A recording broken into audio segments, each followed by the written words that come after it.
Have you ever wondered why Alan Joyce, the Qantas chief executive, looks like he's just about to burst into laughter? It's because he's just worked over the government again. He's just worked over, in this case, Michael McCormack, the Deputy Prime Minister of Australia. The latest is the $1.6 billion Tourism and Aviation Package, or TANS, as it's been dubbed. TANS is the latest bailout for the aviation sector, the most mollycoddled sector of all. Qantas has got more government handouts than any other private entity in the country. Now, it's fantastic that Alan Joyce is not paying himself $30 million a year anymore. Nonetheless, this represents another transfer of wealth from the public to private corporations.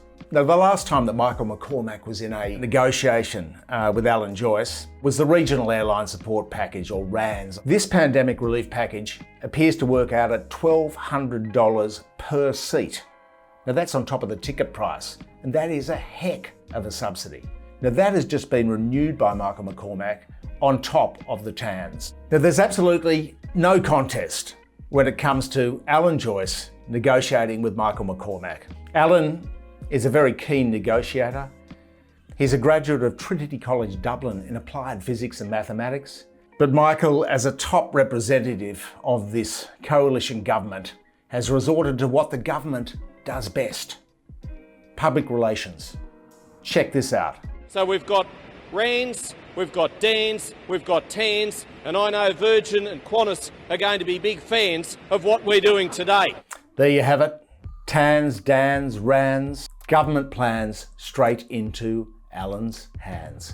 You might call this the Alan REJOYCES package. Back around this time last year, when Virgin collapsed, we called for the government to nationalise Virgin. It was the obvious choice because it was going to be an absolute fee fest for the private equity vultures, and we said this, and that's exactly what happened. No, we're going to leave it to the market, they said.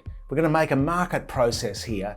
And of course, Bain Capital, a bunch of private equity operators from overseas, they ended up controlling Virgin.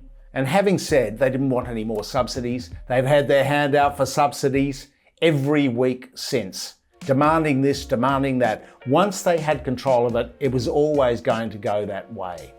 The government, of course, would have been much better preserving the jobs, because 6,000 jobs have been lost since then, at least. Putting the planes in the desert, and then when the pandemic was over, floating this thing back on the ASX for a profit and putting it back in private hands again. Instead, there has been this absolute festival of corporate welfare. Like this video if you would like 4 separate rescue packages from Michael McCormack.